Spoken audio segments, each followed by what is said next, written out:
I love the way that Zeno's security guard is looking at Goku, like, gather those Dragon Balls, because I wish he would touch Zeno.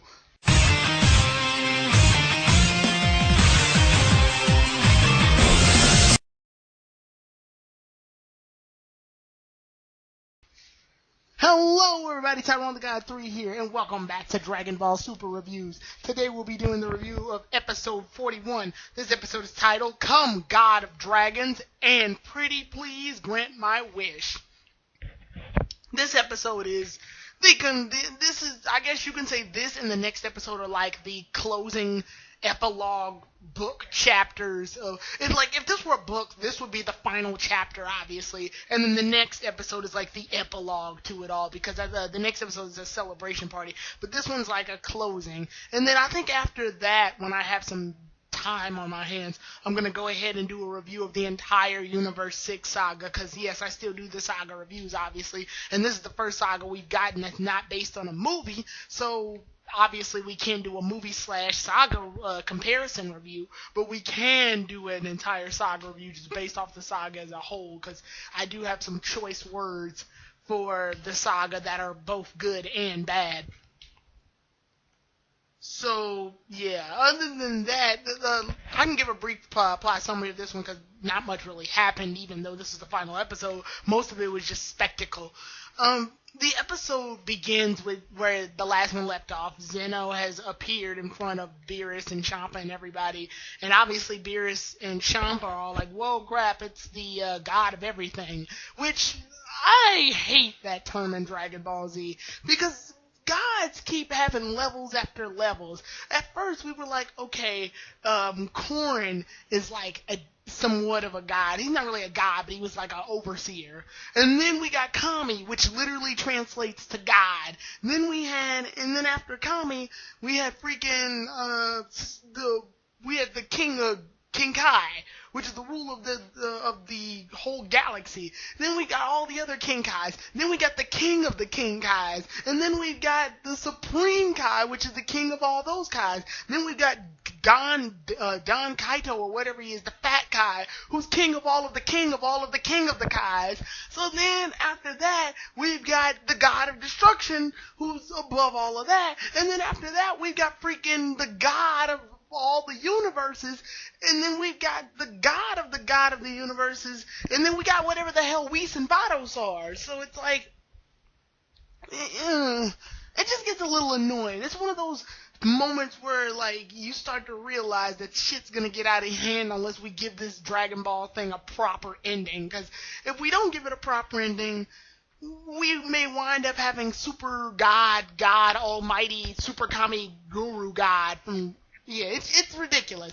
But anyway, so what does this big announcement that Zeno had to come all the way from the Overlord universe area, whatever, what does he have to say to everybody as he makes his almighty appearance, sounding like a little child and coming up to everybody? He says, I like the tournament, you guys. Let's do this again with all the other universes next time. Bye. And that's basically it. Like, I hate to be the bearer of... I hate to sound negative about it, but that's the gist of Zeno's whole appearance. Yeah, Zeno does tease Beerus and Champa about threatening to fire them because they've been slacking off on their duties as gods of destruction. And Whis and Vados don't exactly help, because they sort of snitch on Champa and Beerus respectively by saying Beerus sleeps too much and Champa eats too much. So that's pretty funny. But it didn't really do much of anything. All it did was tell us, hey, this is foreshadow for a plot that may or may not happen, depending on whether or not Akira Toriyama remembers it. Because, like, the saga, obviously that sounds like the material for a saga to end Dragon Ball Super. Like, I would expect that to be the saga that Dragon Ball Super ends on. It's a universal tournament involving all 12 universes. It can't get any more ridiculous than that. I accept that as the final, and it definitely can't be right after this saga. We just came out of a tournament saga, and it's not like Akira Toriyama to write one tournament right after another. He's never done that. Even in Dragon Ball, when Goku and Krillin entered their first World Martial Arts tournament, they took like a break and then did the other one. So they took like a break, which was the Red Ribbon Army saga. Then they did the other tournament. So it's not like them to do that. So yeah, I think it's a little off. But other than that, yeah, so that ends up happening. And after that happens, Champa can't kill the Universe 6 characters now because there was a chance to give all of the Universe's fighters a chance to enter another tournament. So he just sort of pulls a quick one and says, hey, our tournament really didn't count. This was the real one will be decided when we actually do a Universal tournament. So, yeah, obviously he needs fighters from Universe 6 to compete for the Universe 6 halves of the tournament. So he can't kill any of the fighters there because they were going to die at that moment. Zeno just sort of came right on time. So after that, they get all the 6 Super Dragon Balls that Champa agreed to give Beerus if he won. And they needed to find the 7th one. And turns out the planet that they were fighting on, the planet they were having the tournament on, was the 7th Dragon Ball, which I totally knew that. I mean, I'm not going to sit here and say I totally knew it as if, oh, now I've seen it, I knew it. It's just, I found it kind of strange to me that the planet they were fighting on was the exact same size as the Super Dragon Balls, and it was like rock encrusted. I was like, well, we know that 6, I said it as a joke. I didn't say it in my review, but I said it while watching. I said it as a joke. I was like, if that planet is the 7th Dragon Ball, I'm going to be pissed. And it turns out it really was, and whatever. It just saves the trouble of them finding it, although them going on an adventure to find that final Dragon Ball and somehow bringing it over would have been a pretty cool way to, it would have been a cool mini-saga to the least. But whatever. They gathered them. So they got them all, and the only way to summon the dragon is to summon it in the native tongue, which is the language of the gods, which is Japanese kanji backwards. So that's kind of cool, I guess. It does bring the importance of the dragon rather than just summoning him like a normal Shinran or summoning him in Namekian language like Porunga would be. I like the gold color, and I like the way the dragon looks. He kind of reminds me of the Bowser Karga spell that Zatch Bell uses. So that's kind of funny. But the god is so big, it's impossible to talk to him in his current form because he's so big that he makes other galaxies look like tiny little rocks, like compared to his body. So what the dragon does is actually transports all of the Z Warriors and their friends and family into his subconscious so that we can see him in a more normal size.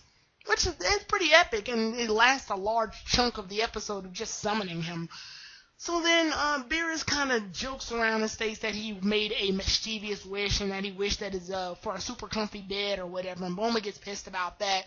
But in fact, what he really did was that he wished that, Champa's Universe 6, Earth, actually is restored back to the way it was and it's back to normal and everything. So, I thought about this for the longest. Why would Beerus do that? And then it really hit me. Yeah, Beerus and Champa do hate each other. They fight constantly, they hate each other, but they're brothers. Like, if anything, this makes a lot of sense, actually. This definitely shows a lot of maturity in Beerus' character, too. But it does make Beerus' role as God of Destruction seem a little irrelevant, because, he's supposed to be the God of Destruction, and he's reviving shit, and he saved planet Earth from being destroyed once. It kind of feels like he's losing his position, if you ask me. But anyway, he revived it, and he's like, I only did that because now Champa owes me one.